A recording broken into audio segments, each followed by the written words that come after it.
একজন বুড়িমার সন্তান অসুস্থ, সন্তান অসুস্থ, শুনলো একজন আল্লাহর ওলি আছে বাগদাদের জমিনে, বাগদাদের জমিনে একজন আল্লাহর ওলি আছে, সেই আল্লাহর ওলির কাছে যদি নিয়ে যাও, আল্লাহর ওলির দোয়াতে আল্লাহ চাইলে যদি তাকদীর মুআয়্যান হয়, পরিবর্তনশীল না হয়, নির্দিষ্ট হয়ে যায়, তাহলে যত দোয়াই করা হোক পরিবর্তন হবে না। তাকদীর হলো দুই প্রকার, একটা পরিবর্তনশীল আর একটা পরিবর্তন হবে না, মুআয়্যান হয়ে যায়, নির্দিষ্ট হয়। যদি পরিবর্তনশীল তাকদীর হয়, বাগদাদে আল্লাহর ওলি আছেন, সে হুজুরের কাছে নিয়ে যাও, তার ওসিলায় তোমার সন্তানকে আল্লাহ হয়তো সুস্থ করতে পারে। বুড়িমা কেঁদে যারে যার সেই সময় খবর পেয়ে সন্তানটাকে নিয়ে বাগদাদের উদ্দেশ্যে আসছেন, কিন্তু রাস্তায় দেখা গেল সন্তান আরো অসুস্থ হয়ে পড়ল। হে তরুণ যুবকেরা, আরো বাড়াবাড়ি হয়ে গেল। এমন সময় লোকে বলল, কি ব্যাপার, কোথায় যাবে মা? বুড়িমা বুড়িমা বলল, আমার সন্তানটা বাড়াবাড়ি হয়ে গেছে, আমার সন্তানটাকে একটু বাগদাদের হুজুরের কাছে নিয়ে যাচ্ছি। যাও যাও, আল্লাহ যদি চান সেই বাগদাদের হুজুরকে আল্লাহ এত কবুল করেছেন, এত তার জবানের দোয়া কবুল করেছেন, যাও মা, যদি তোমার সন্তানকে আল্লাহ বাঁচানোর হন, বাগদাদের হুজুরের ওসিলায় তার দোয়াতে আল্লাহ বাঁচিয়ে দেবেন। হে তরুণ যুবকেরা, অনেক কষ্ট করে ওই বাচ্চা, অসুস্থ বাচ্চা, কথার বলে না, নড়ে না, চড়ে না, বুড়িমা কোলে করে নিয়ে কষ্ট করে খুঁজে খুঁজে বাগদাদের হুজুরের কাছে নিয়ে এলেন। বাগদাদের হুজুরের কাছে যখন নিয়ে আসা হলো, বাগদাদের হুজুর তখন বললেন, মা বুড়িমা, আমার আর কিছু করার নাই, আল্লাহর জমিন ছেড়ে তোমার বাচ্চা বিদায় নিয়েছে, মা মাগো মা, আমার আর কিছু করার নাই, যাও যাও মা, সবর করো, ধৈর্য ধারণ করো, আল্লাহর নিয়ামত আল্লাহ তুলে নেন, আল্লাহর দান আল্লাহ তুলে নেন। এই পৃথিবীর জমিনে আমরা কারো নয়, আমরা সব হলাম আল্লাহর। হে দুনিয়ার মানুষ, শুনে রেখে দাও, আমার আল্লাহ বলছেন, আমার আল্লাহ জানিয়ে দিয়েছেন কোরআন মাজিদে, আল্লাহ বলেছেন, কুল্লু নাফসিন যায়কাতুল মউত, প্রত্যেক প্রাণী মাত্রই মৃত্যুর আস্বাদ গ্রহণ করবে। বন্ধুরা আমার, তরুণ যুবকেরা আমার, মুরব্বিয়ানিরা আমার, শুনেন, সেই সময় দেখতে পাওয়া যায় বুড়িমা ঝরঝর করে কাঁদতে লাগলো। হুজুর আমাকে সান্ত্বনা দিচ্ছেন, ভালো কথা, কিন্তু আমার এই সন্তান ছাড়া আমার বাঁচার আর কেউ নাই, আমি কেমন করে বাঁচবো? বুড়িমা কেঁদে কেঁদে যারে যার হয়ে ঝরঝর করে কাঁদতে লাগলো। বাইরে বেরিয়ে আসার পরে দেখা যায় একটা বাচ্চা ছেলের সঙ্গে দেখা। ওই বাচ্চা ছেলেটি বলে, বাবা কাঁদছো কেন মা? তখন বুড়িমা তাকে বললেন, বাবা তোমাকে আর কি কথা খুলে বলবো, তুমি একটা ছোট বাচ্চা, তোমাকে আর কি কথা বলবো, তবে যখন তুমি জিজ্ঞাসা করেছো, তোমাকে আমার মনের কথাগুলো সব খুলে বললাম। এমন সময় সব কথাটা বাচ্চাটিকে বললো, সেই নূরওয়ালা চেহারা বাচ্চাটিকে বুড়িমা সব কেঁদে কেঁদে বলতে লাগলো। বুড়িমা বলল, বাবা আমার বাঁচার আর কোনো রাস্তা নাই, আমি কাকে নিয়ে বাঁচবো? আমার এই অভাগা সন্তান ছাড়া আমার যে আর কেউ নাই। এমন কথা শুনে ছোট্ট বাচ্চাটি বলল, মা বুড়িমা কেঁদো না, কেঁদো না, দেখো দেখো দেখো, তোমার সন্তানকে আল্লাহ হায়াত দারাজ করেছেন, সে চোখ খুলেছে, আস্তে আস্তে হাতটা নাড়ছে। বুড়িমা অবাক হয়ে গেল, এই তো দেখলাম মারা গিয়েছে, এটা কেমন করে জিন্দা হলো, কেমন করে জিন্দা জীবিত হয়ে গেল? বাবা ছেলে, আমি কি সঠিক দেখছি না ভুল দেখছি? তুমি একটা বাচ্চা ছেলে, তোমার দোয়া থেকে জিন্দা হলো, তোমার জন্যই কি জিন্দা জীবিত হয়ে গেল? বুড়িমাকে সেই সময় সেই বাচ্চাটি বলল, মা বুড়িমা কেঁদো না, তোমার কান্নাকাটিতে আমার হৃদয় বিগলিত হয়েছে। আমি আল্লাহর কাছে বললাম, আল্লাহ তুমি জিন্দাকে মুর্দা করতে পারো, মুর্দাকে জিন্দা করতে পারো। বুড়িমা এত কান্না কাঁদছে, এত কষ্ট পাচ্ছে, বুড়িমার আর কেউ নাই বাচ্চা ছাড়া। আল্লাহ গো, যদি তোমার হুকুম হয়ে থাকে, যদি জিন্দা জিন্দা করার মতো তুমি হুকুম দিয়ে থাকো, তাহলে যদি তোমার মাশিয়াতে যদি থাকে, আয় আমার আল্লাহ আমি দোয়া চাই, তুমি তো পারো জিন্দাকে মুর্দা করতে, মুর্দাকে জিন্দা করতে, তুমি বুড়িমা বাচ্চাটিকে আবার দুনিয়ার জমিনে ফিরিয়ে দাও। বলার সঙ্গে সঙ্গে আল্লাহ তাআলা বাচ্চাটির দোয়া কবুল করে ওই বুড়িমার সন্তানকে জিন্দা বানিয়ে দিল। জোরে হবে না? জোরে হবে না? বন্ধুরা আমার, তরুণ যুবকেরা আমার, বাগদাদের হুজুর এসে হাজির হলো, এসে বলল, হে ছেলে, আমি বুঝতে পেরেছি তুমি কি ঘটিয়েছ, তোমাকে বারণ করেছে, এসব কাজ করতে বারণ করেছে, এগুলো করা উচিত নয়, তুমি কেন এটা করলে? এই বলে একটা ছুরি নিয়ে এলো বাচ্চাটিকে মারার জন্য। ভাইরা আমার, মারার উদ্দেশ্য নয়, ভয় দেখানোর উদ্দেশ্যে। বাচ্চাটি তখন ছুটতে শুরু করলো, ছুটে ছুটে ছুটে ছুটে গোরস্থানের পাশ দিয়ে যেতে লাগলো। ভাই আমার, ওই বাগদাদের হুজুরও ছুটছেন, বাচ্চাটিও ছুটছেন, ছুটতে ছুটতে গোরবাসীদের পাশ দিয়ে যখন কবরস্থানের ধার দিয়ে যাচ্ছেন, এমন সময় বাচ্চাটি আওয়াজ দিয়েছেন, হে কবরবাসী, আমাকে তাড়াতাড়ি হুজুরের হাত থেকে বাঁচাও। বলার সঙ্গে সঙ্গে প্রত্যেকটা কবর থেকে আমার আল্লাহ কুদরতি ক্ষমতায় জিসিমগুলোকে উঠিয়ে দিলেন। উঠিয়ে দেওয়ার পরে হুজুরের সামনে তারা সব দাঁড়িয়ে গেল। আল্লাহর কুদরতি ক্ষমতা, এই ক্ষমতা আল্লাহর দেওয়া ক্ষমতা, এগুলো হলো কারামাত। ছোট্ট বয়স থেকে ওই বাচ্চাটি আর অন্য কেউ নন, ওই বাচ্চাটি হলেন পরবর্তী কালের পীরানে পীর গাউসে আজম বাবা বড় পীর আব্দুল কাদের জিলানী আল বাগদাদি। বন্ধুরা আমার, অনেক কথা, বড় পীর সাহেবের কথা বললে শেষ করা যাবে না, তার জীবন জিন্দেগির আলোচনা করলে শেষ করতে পারবো না। সমস্ত মাসলাকের দলমতের মানুষ বড় পীরকে মানে, সবাই নাদান, যারা বোঝে না, যারা মূর্খ অশিক্ষিত, তারা বড় পীরের বিরুদ্ধে বলে। এছাড়া যে কোনো মাযহাবের, যে কোনো সিলসিলার, যে কোনো দলের সবাই কিন্তু বড় পীর আব্দুল কাদের জিলানী আল বাগদাদিকে মানে। বুঝতে পারছো? তিনি যেমন তার মধ্যে ইলমে জাহিরি ছিল, তেমন ইলমে বাতিনি ছিল। বন্ধুরা আমার, তিনি এসে দ্বীনকে জিন্দা করেছিলেন। একদিন দেখতে পাওয়া যায়, কষ্ট হচ্ছে আপনাদের, বলে দেবো এটুকু, বলবো না, শেষ করে দেবো, এটুকু বলবো ছোট্ট করে, কেমন করে দ্বীনকে জিন্দা করেছেন বড় পীর সাহেব, একটুখানি বলেন। হে তরুণ যুবকেরা, হযরত বড় পীর আব্দুল কাদের জিলানী আল বাগদাদি বাবা একদিন ওয়াজ করতে যাচ্ছেন রাস্তা দিয়ে। এমন সময় তৎকালীন যুগে হেঁটে যাচ্ছেন, রাস্তার ধারে একটা দুর্বল মানুষ, একেবারে কমজোর, শরীরের হাড় হাড্ডি গুলো গোনা যাবে, কঙ্কালসার চেহারা, জমিনে পড়ে আছে, রাস্তার ধারে পড়ে আছে।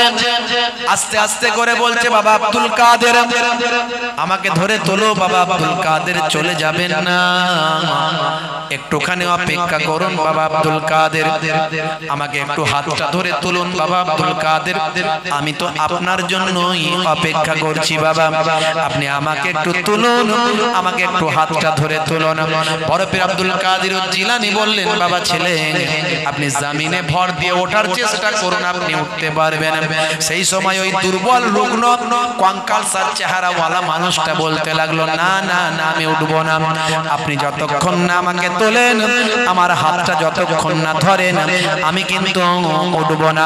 এমন সময় বড় পীর আব্দুল কাদের জিলানী নিরুপায় হয়ে সেই কঙ্কালসার রুগ্ন মানুষটার হাতটা ধরলেন, ধরে যখন টান দিয়ে তুললেন, তোলার সঙ্গে সঙ্গে আল্লাহর কুদরতি ক্ষমতায় কঙ্কালসার মানুষটা মোটা তাজা হয়ে গেল। জোরে হবে না? বড় পীর আব্দুল কাদের জিলানী বললেন, বাবা ছেলে তুমি কে? মান আনতা, তুমি কে?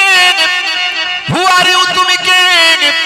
সে সময় বলল, I am Din, I am শরিয়া, আই এম ইসলাম, আমি তো দিন, আমি তো শরিয়া, আমি তো ইসলাম। ইসলাম দুর্বল হয়ে গিয়েছিল, দিন রুগ্ন হয়ে গিয়েছিল, জমিনের সঙ্গে মিশে গিয়েছিল দিন। এই সময় আমার আল্লাহ আপনাকে পৃথিবীর জমিনে পাঠালেন দিনকে জিন্দা করার জন্য, ইসলামকে মজবুত করার জন্য, ইসলামকে শক্তিশালী করার জন্য আল্লাহ আপনাকে পাঠালেন। এই দুর্দিনে দুঃসময়তে আপনি যদি না আসতেন, পৃথিবীর মানুষ দিন ভুলে যেত, ইসলাম ভুলে যেত, শরিয়ত ভুলে যেত। আমার আল্লাহ আপনাকে পাঠিয়ে দিনকে জিন্দা করলেন, আপনি দিনকে জিন্দা জীবিত করলেন। আজ থেকে আপনার একটা লাকাব হলো মাহিউদ্দিন, মাহিউদ্দিন, মাহিউদ্দিন, অর্থাৎ দিনকে জিন্দা করনে ওয়ালা। আপনি দিনকে জীবিত করেছেন, আপনার মাহিউদ্দিন লাকাব হয়ে গেল। জোরে হবে না, জোরে হবে না। বন্ধুরা আমার, তরুণ যুবকেরা আমার, যুগে যুগে ওলি আউলিয়ারা এসে আবার ইসলামকে শক্তিশালী করেছে, দ্বীনকে মজবুত করেছে। যখনই মানুষ অন্যায় অত্যাচার পাপাচারে লিপ্ত, তখনই আমার আল্লাহ নবীদের ওয়ারিসকে পাঠিয়েছে। বর্তমানে আলেমে হাক্কানিরা, ওলিয়ে কামেলরা হক ভাবে তারা ইসলামের প্রচার করে ইসলামকে মজবুত করছে। বাপেরা আমার, তাই আজকের আলোচনা থেকে এটুকু আপনাদের কাছে বলে যায়, 5 ওয়াক্ত নামাজটা পড়বেন, নামাজ ছেড়ে দেবেন না, নামাজ ছেড়ে দেবেন না। ওয়াবুদুল্লাহ, আল্লাহর ইবাদতটা করুন। নামাজ হলো সবচেয়ে বড় ইবাদত, নামাজ ছাড়বেন না। আর আমার দয়ার নবীর যে সুন্নত গুলো আছে, আমি অনেক সুন্নতের কথা বললাম। চেটে বুঝে খাওয়া সুন্নত, বসে পানি পান করা সুন্নত, পেটটাকে 3টে ভাগে ভাগ করে খাওয়া সুন্নত, ডান দিকে কাত হয়ে ঘুমানো সুন্নত, পায়ের গিরার উপরে পোশাক পরা সুন্নত নবীর নির্দেশ। দয়ার নবী বলেছেন পুরুষদের জন্য মা আসফালা মিনাল কাবাইনে মিনাল ইজারে ফিল নার, পায়ের গিরার নিচে যদি ইচ্ছাকৃতভাবে পোশাকটা যায়, ওই অংশটা জাহান্নামের আগুনে জ্বলবে। ভাই, সমস্ত ইমামের একমত, ম্যাক্সিমাম ইমামরা বলেছেন, ভাই আমার, কেউ বলেছেন পায়ের গিরার নিচে পুরুষদের পোশাক পরা হারাম, কেউ বলেছেন মাকরুহে তাহরিমি, হারামের কাছাকাছি। অনিচ্ছাকৃতভাবে যদি চলে যায়, মাফ করার মালিক আল্লাহ, ইচ্ছাকৃতভাবে পরা চলবে না। স্বাস্থ্য বিশেষজ্ঞরা বলছে ওই গিরাতে পুরুষদের এক ধরনের হরমোন তৈরি হয়, এটা বিশেষজ্ঞ থেকে প্রমাণ। এই হরমোনটা পুরুষদের উপকারে লাগে, আর এই হরমোনটা তৈরি হওয়ার জন্য উন্মুক্ত বাতাস, উন্মুক্ত পানি, উন্মুক্ত হাওয়া চাই। বুঝতে পারছেন বন্ধুরা আমার, তরুণ যুবকেরা আমার, মুরব্বিয়ানেরা আমার, আমাদের শরীরে অসংখ্য ছিদ্র আছে, কোটি কোটি ছিদ্র। আমরা যখন ঘেমে যাই তখন বুঝতে পারবেন শরীরের ভিতর থেকে এই লোমগুলোর গা দিয়ে ঘামগুলো বেরিয়ে আসে, ছিদ্র আছে বলি বেরিয়ে আসে। এর সঙ্গে কানেক্ট আছে, নাই তা নয়। কেউ যখন মোজা পরেন আলাদা কথা, কিন্তু আপনি তা বলে সবসময় ঝুলিয়ে রাখতে পারবেন না। কখনো কখনো নেমে গেছে আলাদা জিনিস, অনিচ্ছাকৃত ভাবে হলে মাফ করার মালিক আল্লাহ। কিন্তু একবারে বুখারী শরীফের হাদিস আপনি অস্বীকার করবেন কি করে? বুখারী শরীফের হাদিস আপনি অস্বীকার করবেন কি করে? ভুলবশত হয়ে গেছে, আল্লাহ মাফ করবেন, হতে পারে, কিন্তু আপনি অস্বীকার করতে পারবেন না। নবীর কথা যেখানে নবী নিষেধ করেছেন, তার উপরে কোন রকম কেরামতি আমাদের চলবে না, আমাদের কেরামতি চলবে না। বাপেরা আমার, তরুণ যুবকেরা আমার, মুরব্বিয়ানেরা আমার, এগুলো সব সুন্নাত, সব নবীর সুন্নাত, নবীর নির্দেশ। কিন্তু দাড়ি রাখা 1 লক্ষ বা 2 লক্ষ 24,000 পয়গম্বরের সুন্নত। এখন দাড়ি রাখা ফ্যাশন। বিরাট কোহলি দাড়ি রেখেছে, Harbhajan Singh, Lionel Messi, Gary Miller, ভাই আমার, মঈন আলী খান, হাসিম আমলা, জুনায়েদ জামশেদ, ভারতের বর্তমান প্রাইম মিনিস্টার, ভারতের প্রাক্তন প্রাইম মিনিস্টার মনমোহন সিং, সবাই দাড়ি রাখে। দাড়ি এখন মুখের সৌন্দর্য। হে যুবকেরা, লজ্জা পেও না, ফ্যাশন দাড়ি নয়। বিরাট কোহলি, হরভজন সিং রেখেছে বলে নয়, নবীর সুন্নত মনে করে ছোট হলেও দাড়িটা রাখো, ছোট হলেও দাড়িটা রাখো। আজ বেঁচে আছো, কাল বেঁচে থাকবে কিনা গ্যারান্টি নাই। কিয়ামতের একটা দিন হবে 50,000 বছরের দিন। কিয়ামতের একটা দিন আজকের হিসাবে 50,000 বছরের একটা দিন হবে, এক একটা দিন। সেই দিনের তুলনায় 50 বছর 60 বছর বেঁচে আছো পৃথিবীতে, তার মানে সেই দিনের অনুপাতে কয়েক মিনিট বা কয়েক সেকেন্ড বেঁচে আছো, কিসের সৌন্দর্য, কিসের অহংকার, কিসের তাকাব্বুরি, হেদায়েত হয়ে যাও বাপ। নামাজটা পড়ো, রাসূলের সুন্নতটা মানো, মুখের দাড়িটা নবীর সুন্নত মনে করে রাখো। রাখতে লজ্জা লাগছে, ছোট রাখো, ছোট রাখো, বড় রাখতে বলছি না। ঈমানের মজবুতি মানলে বড় হয়ে যাবে। এই অবস্থায় যদি তোমার মওত হয়ে যায়, কবরে দেওয়ার পরে মুনকার নাকির ফেরেশতা যখন বলবে মান রব্বুকা, দেখতে পাবে মুখে দাড়ির দেখা, হতে পারে ওই দাড়িটা হবে নাজাতের জারিয়া। বাপের আমার দুটো কথা বললাম, একদিকে ঈমানকে মজবুত করতে হবে, দুই নাম্বার আমল করতে হবে। আমলগুলোর মধ্যে দুটো বড় বড় আমল বলেছি, একটা হলো সবচেয়ে বড় ইবাদত নামাজ, আর একটা হলো সবচেয়ে বড় সুন্নত মুখের দাড়ি। এই দুটো জিনিস করুন, জীবন ধন্য হয়ে যাবে, পৃথিবীতে সাকসেস পাবেন, চাকরিতে সাকসেস, কারবারে সাকসেস, ব্যবসায় সাকসেস, সব ভাই আমার চাষবাসে সাকসেস। আপনাকে সাকসেস দেওয়ার মালিক আল্লাহ। আল্লাহ নিজে বলছেন হাইয়া আলাস সালাহ, এসো নামাজের দিকে এসো, হাইয়া আলাল ফালাহ, এসো কামিয়াবির দিকে এসো। নামাজ পড়লে কামিয়াবি আমি আল্লাহ দেব। এ আল্লাহর কথা, পৃথিবীর কোন মানুষের কথা নয়। আমার নানা জান ছোট হুজুর কেবলার কথা নয়, আমার দাদা জান পীরনগরের হুজুর কেবলার কথা নয়। কথা হলো আল্লাহ। জোরে বলেন সুবহানাল্লাহ। কথা হলো নবীর, দয়ার নবী বলেছে, ভাইরা আমার তোমরা নামাজের মধ্যে চলে এসো, আমার আল্লাহ তোমাদের কামিয়াবি দান করবেন, তোমাদের সাকসেসফুল করবেন। জোরে বলুন না আল্লাহুম্মা আমিন। আল্লাহ তাআলা আমাদের প্রত্যেককে 5 ওয়াক্ত নামাজি বানিয়ে দেন, বলুন আল্লাহুম্মা আমিন। জোরে হবেন আল্লাহুম্মা আমিন, জোরে হবেন আল্লাহুম্মা আমিন। আচ্ছা কারা কারা নামাজ পড়বেন একটু হাত তুলে দেখান তো দেখি, আল্লাহকে সাক্ষী রেখে, আল্লাহকে সাক্ষী রেখে হাত তোলেন। আজ বেঁচে আছেন, কার মারা যেতে পারেন, আল্লাহ চাইলে ক্যান্সার দিতে পারে, টিউমার দিতে পারে, প্যারালাইজ বানাতে পারে। আমার আল্লাহ পরীক্ষা করছে, বান্দা দেখি হাত তোলো। এই অনেকে হাত তোলে না কেন? হাত তোলো, এই হাত তোলো, তাড়াতাড়ি হাত তোলো। অনেকে মনে মনে করছে আমি তো নামাজ পড়বনি, হাত তোলো। বাপ মরতে তো হবে বাপ, হাতটা তুলে দেবে, আল্লাহ কবুল করে নেন। নামাজ ছেড়ো না, কাজা হলে কাজা পড়ো, কাজা হলে কাজা পড়ো।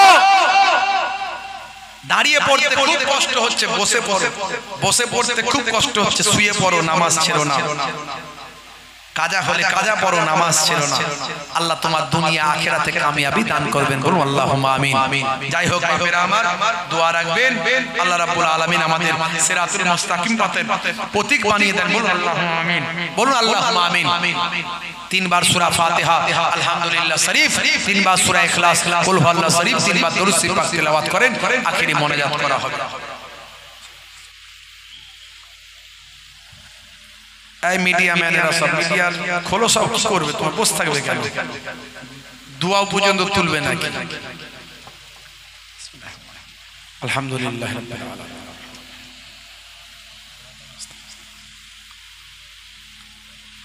তাবারুক বসে খাবে, বসেই খাওয়ানো হবে।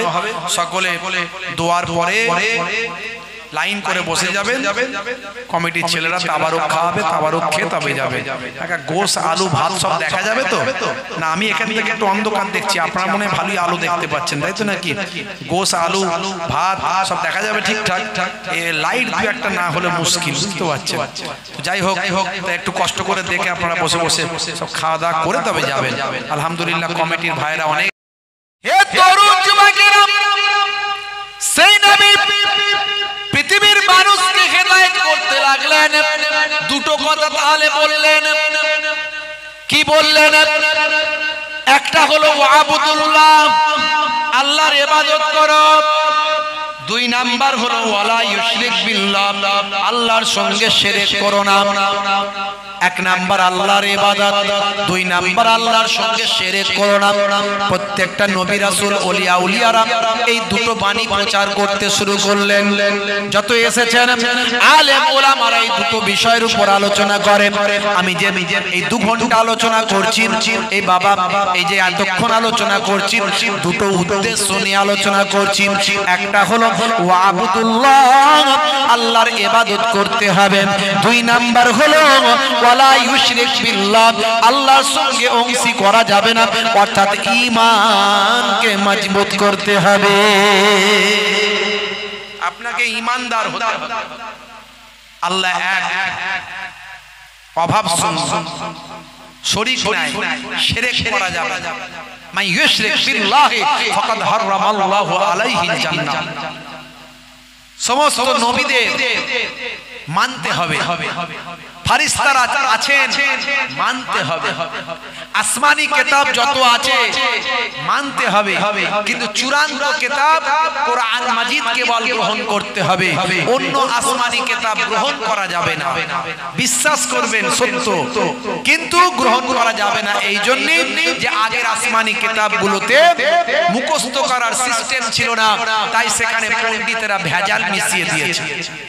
কিন্তু কোরআন মাজিদ ভেজাল দেওয়ার ক্ষমতা কারো নাই। আছে যেমন আছে, যদি আগুন লাগে ধ্বংস হয়ে যায় পৃথিবীর সব বইয়ের দোকান, তবু বিশ্ব থেকে হারাবে না পবিত্র কোরআন। করবে কেমন করে কোরআন ধ্বংস? আগুনের তেজ আছে বিশ্বে ভরা অগণিত কোরআনে হাফেজ, তারা ছাপে আসমানি গ্রন্থ, তারা ছাপে আসমানি গ্রন্থ, বাঁচাবে ইসলামের সম্মান, তবু বিশ্ব থেকে হারাবে না পবিত্র কোরআন। এই কোরআন মাজিদ আল্লাহর মনোনীত কিতাব, পৃথিবীর কোন মানুষের লেখা নয়। যদি লেখা হতো তাহলে তার রাইটারের নাম লেখা থাকতো। কোরআন মাজিদের রাইটারের নাম লেখা নাই। পৃথিবীর আল্লাহর মনোনীত কিতাব কোরআন মাজিদ। আর আমার নবীর কাছে পাঠালেন। আমার নবী যদি কোনো কবি হতেন, শায়ের হতেন, কোনো লেখক হতেন, আমার নবী যদি প্রথাগত লেখাপড়া জানতেন, তাহলে লোকে বলতো নবী লিখেছে। তাই তৎকালীন যুগে আমার নবীকে আল্লাহ কোনো লেখাপড়া শেখানোর ব্যবস্থা করলেন না। আমার নবী তৎকালীন যুগের কোনো লেখাপড়া জানতেন না, প্রথাগত লেখাপড়া জানতেন না। আমার আল্লাহ কোরআন মাজিদের মাধ্যমে পৃথিবীর শ্রেষ্ঠ পণ্ডিত বানিয়ে দিলেন। যা নাই জলে, যা নাই স্থলে, তা আমার আল্লাহ আমার নবীকে জানিয়ে দিয়েছে।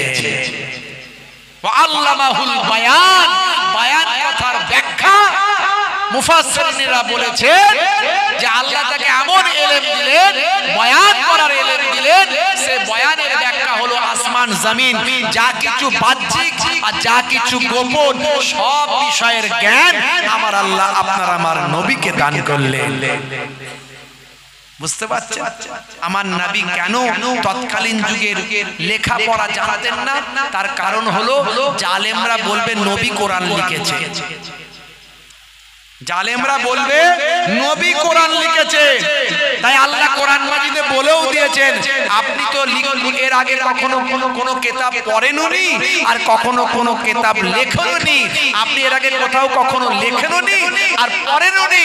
তো এই কোরআন আমি আপনাকে দান করলাম, যাতে করে জালেমদের মনে কোনো সন্দেহ না তৈরি হয় যে কোরআন আপনি লিখেছেন। বলুন নাউজুবিল্লাহ। বন্ধুরা আমার, তরুণ যুবকেরা আমার, সে কোরআন মাজিদের আমি যা বলেছি এর আগে অনেক কথা বলেছি।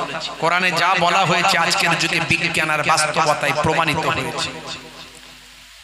1450 বছর আগে কোরআন মাজিদে বলা হয়েছে ওয়াল জিবালা আওতাদা, আমি আল্লাহ পাহাড়গুলোকে পেরেকের মতো গেড়ে দিয়েছি। হে তরুণ যুবকেরা, হে আমার মুরব্বিয়ানেরা, শুনে রেখে দিন বাবা, জেনে রেখে দেন, আমার আল্লাহ বললেন পাহাড়গুলোকে পেরেকের মতো গেড়ে দিয়েছি। আজকের ভাই আমার, তৎকালীন যুগে কোনো প্যাথোলজি ছিল না, কোন রকম কোনো ল্যাবরেটরি ছিল না, কোনো গবেষণা কেন্দ্র ছিল না। আজ থেকে 1450 বছর আগে আমার আল্লাহ কোরআন মাজিদে জানালেন। আজকের বিশেষজ্ঞরা, ভূতত্ত্ববিদরা, পরিবেশবিদরা, আজকে ভৌগোলিক গবেষণাকারীরা ভাই আমার পৃথিবীর ভাই আমার ভূতত্ত্ববিদ নিয়ে যে সমস্ত বিজ্ঞানীরা আছেন তারা গবেষণা করে বলছেন পাহাড়গুলোকে আমরা যতটা মাটির উপরে দেখতে পাই তার থেকে 90% মাটির নিচেতে আছে। অর্থাৎ আমার আপনার আল্লাহর কোরআনের কথা মিলে যায়, পাহাড়গুলোকে আল্লাহ পেরেকের মতো কেড়েছেন, কোরআন দ্বারা প্রমাণিত হয়ে যায়। 1450 বছর আগে আমার আল্লাহ যা বলেছেন আজকের যুগে বিজ্ঞান আর বাস্তবতায় সামঞ্জস্য হয়ে যায়। দুই সমুদ্রের কথা আমি বলেছি। 1942 সালে কোস্টা থিওরির মাধ্যমে দুই সমুদ্রের পানির রং একসঙ্গে, দুই সমুদ্রের পানি একত্রিত হয়েছে, কিন্তু তাদের রং, কালার, বৈশিষ্ট্য সবকিছু আলাদা আলাদা যে যার আছে, অথচ দুই সমুদ্রের পানি একসঙ্গে মিলিত হয়েছে। 1942 খ্রিস্টাব্দে কোস্টা থিওরির মাধ্যমে পৃথিবীর মানুষ জানতে পেরেছে। অথচ এই দুই সমুদ্রের পানি আপনারা দেখেছেন ভিডিও ফুটেজের মাধ্যমে, দুই ধরনের পানির কালারটা আলাদা, জাহাজ চলে যাচ্ছে আপনারা দেখেছেন।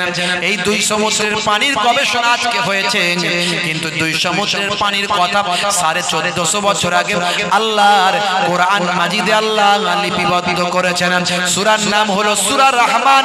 খুলুন বাবা খুলুন, সামনের দিক থেকে কয়েকটা লাইন পড়লি আপনি পাবেন আমার আল্লাহ বলছেন মারাজাল বাহরাইনি ইয়ালতাকিয়ান বাইনাহুমা বারযাখুন লা ইয়াবগিয়ান ফাবিআইয়ি আলা'i রাব্বিকুমা তুকাজ্জিবান।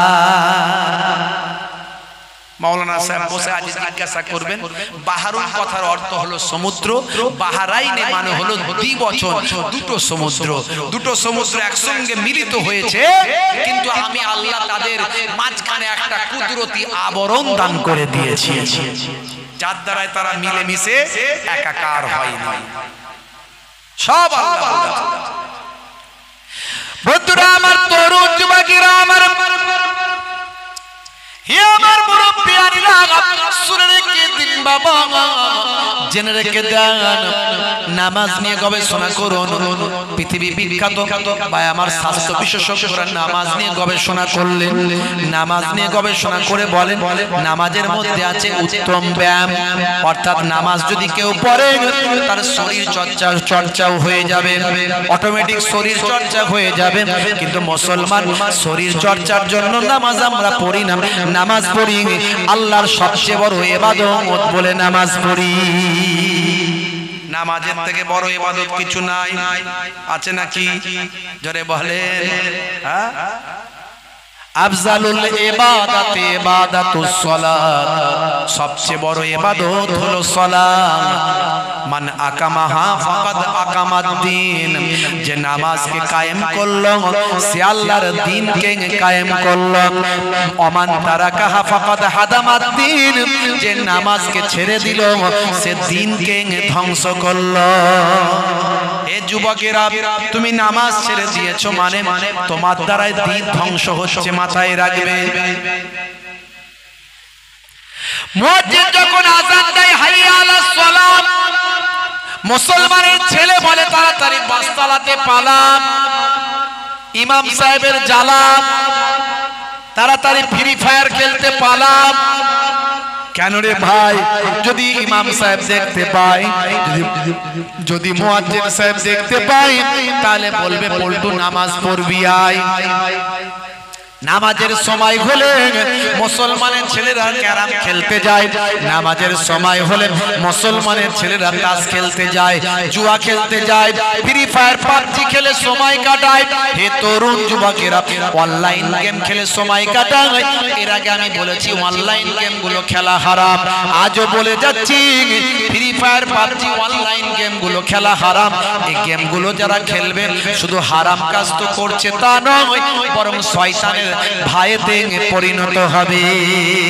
আল্লাহর কোরআন বলেছে যারা অপচয় সময় নষ্ট করে, অপচয় যারা খরচা করে, অপচয় নষ্ট করে, ইন্নাল মুবাজ্জিরিনা কানু ইখওয়ানাশ শায়াতিন, অপচয় খরচাকারী অর্থাৎ পয়সা খরচা, ব্রেন খরচা, সময় খরচা, মোবাইল খরচা, ব্যাটারি খরচা, ভাই আমার বুদ্ধি খরচা, শিক্ষা থেকে বঞ্চিত, পিতামাতার অবাধ্য, ভাই আমার শিক্ষা থেকে দূরে সরে থাকা, কাজকর্ম থেকে বঞ্চিত, লাইফ ভবিষ্যৎ থেকে তারা বঞ্চিত হওয়া, এই সব কিছু অন্যায় কাজ অপচয় করার কারণে সব শয়তানের ভাইতে পরিণত হয়।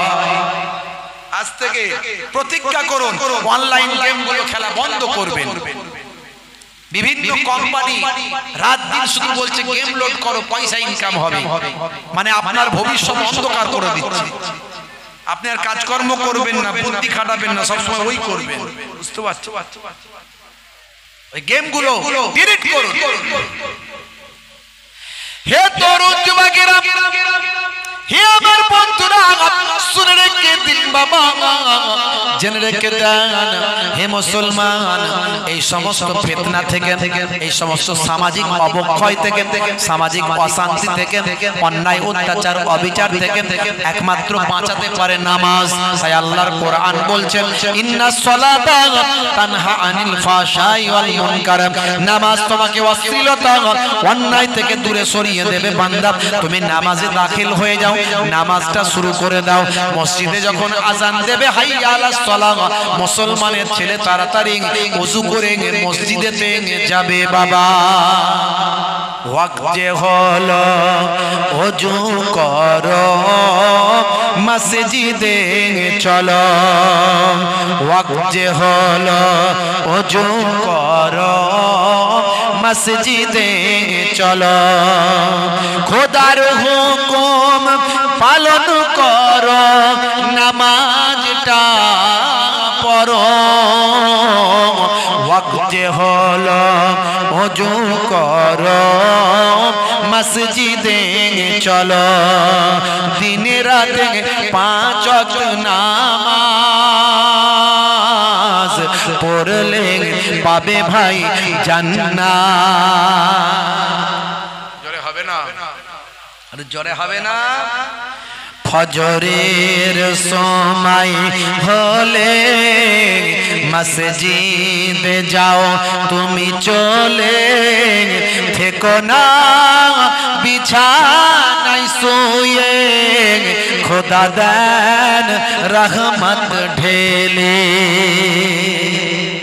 ফজরের সময় হলে মসজিদে যাও তুমি চলে, থেকো না বিছানায় শুয়ে, খোদা দেন রহমত ঢেলে। ওয়াক্ত যে হলো ওযু করো, মসজিদে চলো। বলুন ইনশাআল্লাহ, বলুন না ইনশাআল্লাহ। আল্লাহ কবুল করে নেন, বলো আল্লাহুম্মা আমিন।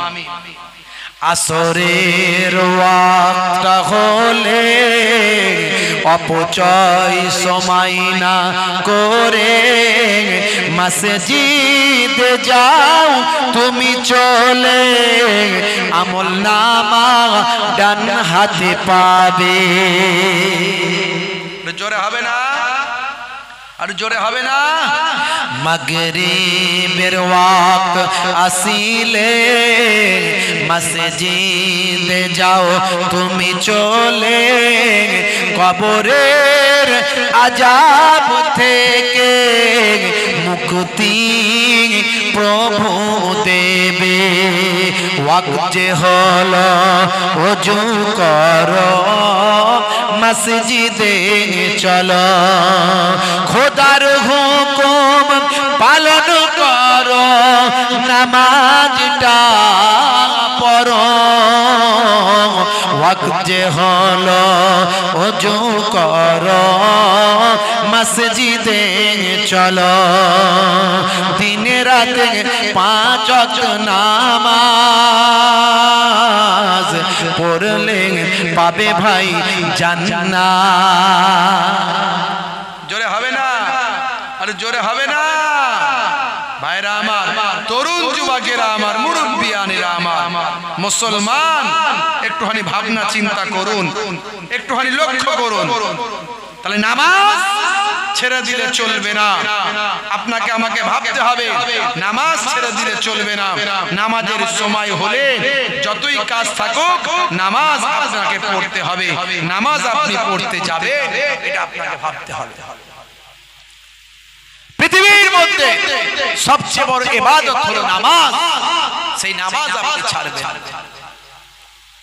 ইবাদত আরো অনেক ইবাদত, রোজা, হজ, যাকাত, ডান দিকে ঘুমানো, কাত হয়ে ঘুমানো, নবীর সুন্নত ইবাদত, বসে পানি পান করা নবীর সুন্নত ইবাদত, চেটে বুঝে খাওয়া নবীর সুন্নত ইবাদত, পেটটাকে 3টে ভাগে ভাগ করে খাওয়া।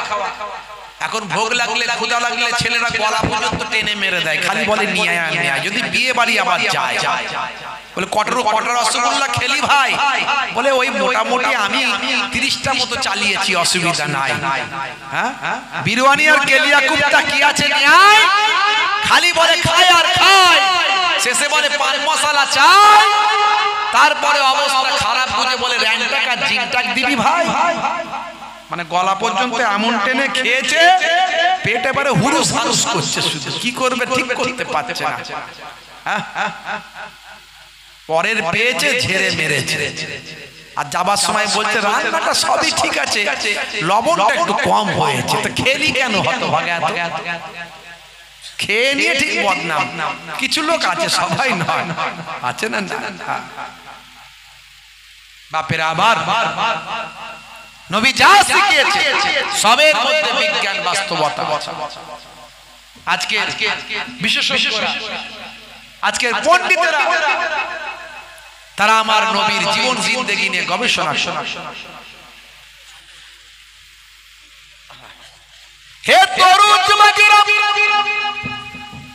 যুগে যুগে যখনই মানুষ অন্যায়, অত্যাচার, পাপাচারে লিপ্ত হয়েছে, তখনই আমার আল্লাহ বড় বড় মাহবুব বান্দাদের পাঠিয়েছেন। এই রাবিউস সানি মাস আপনার আমার মাঝখানে যাচ্ছে। বাবা ছোট্ট করে না বললে নয়, একটু বলে দিই। যখন বড় পীর আব্দুল কাদের জিলানী আল বাগদাদী পৃথিবীর জমিনে এলেন, কেমন নবী মেনেছিলেন, কেমন কোরআন মেনেছিলেন, কেমন নামাজটা পড়েছিলেন, কেমন ইবাদতটা পড়েছিলেন, ঈমানের শক্তিটা কেমন ছিল, আমার আল্লাহ মনোনীত করেছেন। ছোট্ট বয়স থেকে বড় পীরকে সারা আলামের জন্য বড় পীর বানাবেন, গাউসুল আজম বানাবেন, ওলিদের বাদশা বানাবেন। যেমন আপনারা আমার নবীকে ছোট্ট বেলা থেকে আমার আল্লাহ ঠিক করে নিয়েছিলেন যে রাহমাতুল লিল আলামিন বানাবেন, তাই ছোট্ট বেলা থেকে আমার নবীর উপর রহমত ছিল। অনুরূপ দেখতে পাওয়া যায় বড় পীর আব্দুল কাদের জিলানীকে ওলিদের বাদশা বানানো হবে, তাই ছোট্ট বেলা থেকে তার উপর আল্লাহর রহমত নাজিল হতে থাকে।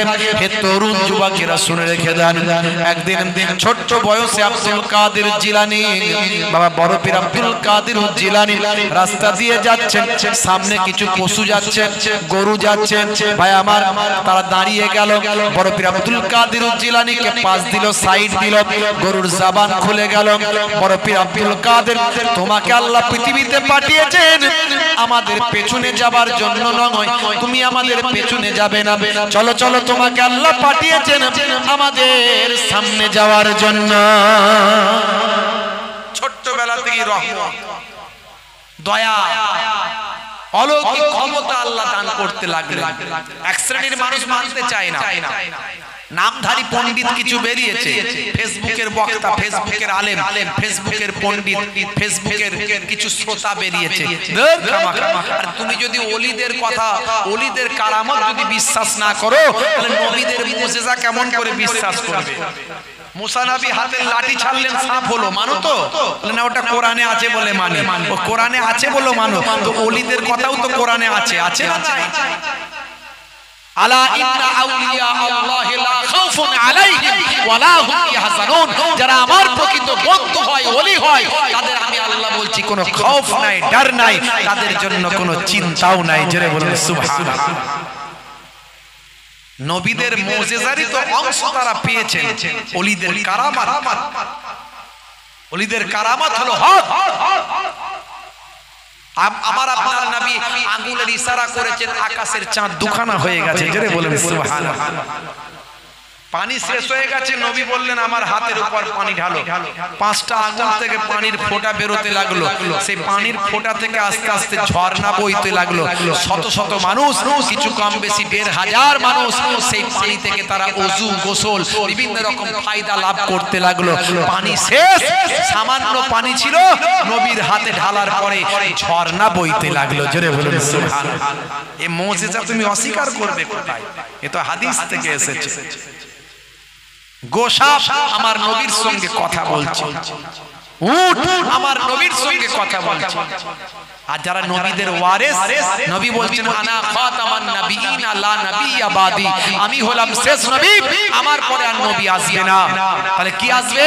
আল উলামা ওয়ারাসাতুল আম্বিয়া। যারা প্রকৃত আলেমে হাক্কানি হবে, তারা হলো নবীদের ওয়ারিস। জোরে বলুন সুবহানাল্লাহ। স্টেজে বসে বসে এই বক্তা ওই বক্তার বিরুদ্ধে গীবত করবে, চগলখড়ি করবে, ওটা নবীদের ওয়ারিস নয়। চায়ের দোকানে বসে বসে এই হুজুর খারাপ, ওই হুজুর খারাপ, ভাই আমার গীবত শেখায়, চগলখড়ি করবে, ও নবীর ওয়ারিস নয়। বুঝতে পারছেন? নবীর ওয়ারিস হওয়া অত ছেলে খেলামি জিনিস নয়। বড় পীর সাহেব নবীর ওয়ারিস ছিলেন, খাজা গরিব নওয়াজ নবীর ওয়ারিস ছিলেন, পীর আবু বকর সিদ্দিক দাদা হুজুর কেবলা নবীর ওয়ারিস ছিলেন, বসিরহাট আল্লামা হুজুর নবীর ওয়ারিস ছিলেন, 5 হুজুর কেবলা ছিলেন।